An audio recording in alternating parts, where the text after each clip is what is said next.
I was born in 1844 in a small town called Rocken, Germany, into a Lutheran household.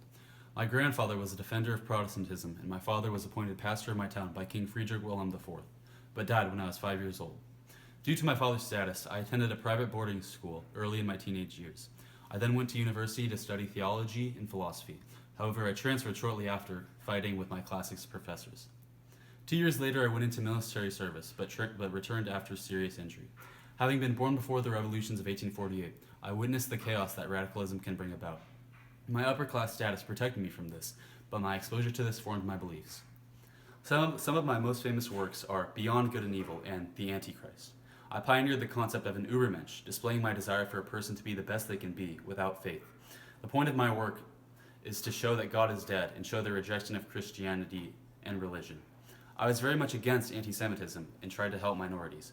My writings on individuality, morality, and secularism influenced the major philosophical figureheads of the early 20th century and changed the contemporary way of thinking in Europe.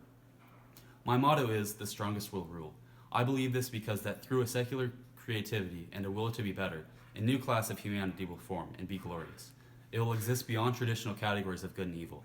He who evolves in order to survive will be better and rule over the weak. I'm most aligned with Darwinism because I believe that the strongest will survive. I believe that natural selection will prove who is the strongest, and the strongest will reign.